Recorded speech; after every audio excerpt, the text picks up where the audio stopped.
Matthew chapter 8. After Yeshua had come down from the hill, large crowds followed him.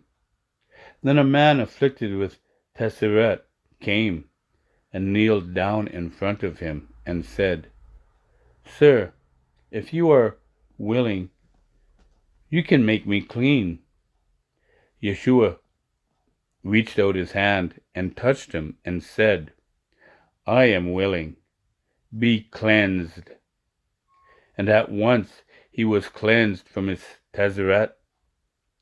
Then Yeshua said to him, "See that you tell no one, but as a testimony to the people, go and let the Kohen examine you, and offer the sacrifice that Moshe commanded."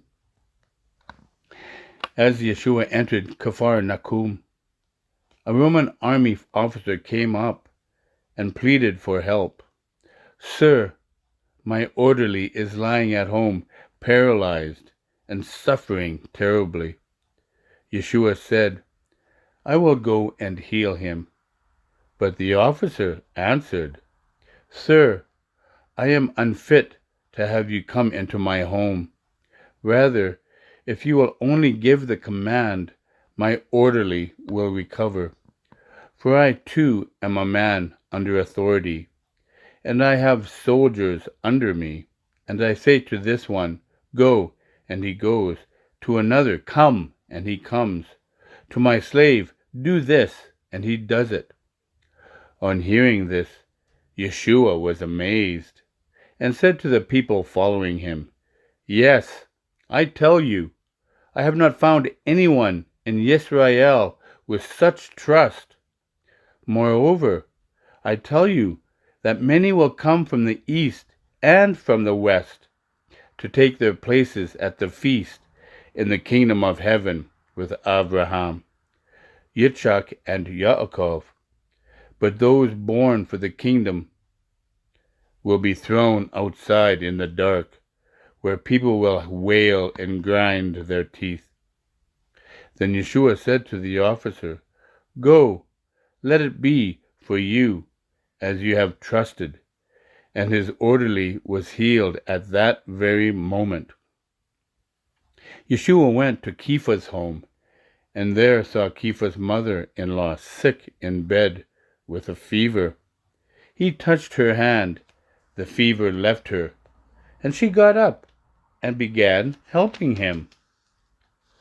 When evening came, many people held in the power of demons were brought to him. He expelled the spirits with a word and healed all who were ill. This was done to fulfill what had been spoken through the prophet Yeshayahu. He himself took our weaknesses and bore our diseases. When Yeshua saw the crowd around him, he gave orders to cross to the other side of the lake.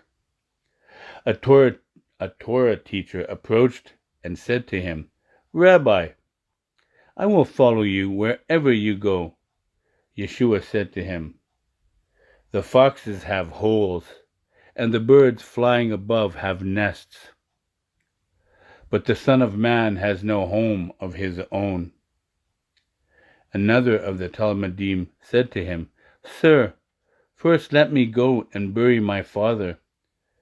But Yeshua replied, "Follow me, and let the dead bury their own dead." He boarded the boat, and his Talmudim followed. Then without warning, a furious storm arose on the lake, so that waves were sweeping over the boat. But Yeshua was sleeping. So they came and roused him, saying, "Sir, help! We're about to die." He said to them, "Why are you afraid? So little trust you have." Then he got up and rebuked the winds and the waves, and there was a dead calm.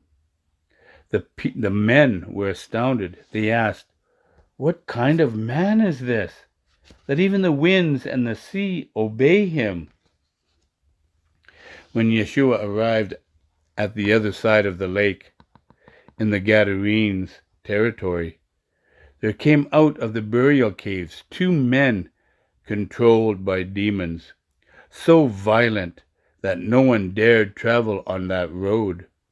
They screamed, "What do you want with us, Son of God? Have you come here to torture us before the appointed time?" Now, some distance from them, a large herd of pigs was feeding. The demons begged him, "If you are going to drive us out, send us into the herd of pigs, all right?" "All right, go," he told them. So they came out and went into the swine herds of pigs, whereupon the entire herd rushed down the hillside into the lake and drowned. The swineherds fled, went off to the town, and told the whole story, including what had happened to the demonized men. At this, the whole town came out to meet Yeshua. When they saw him, they begged him to leave their district. Matthew chapter 8.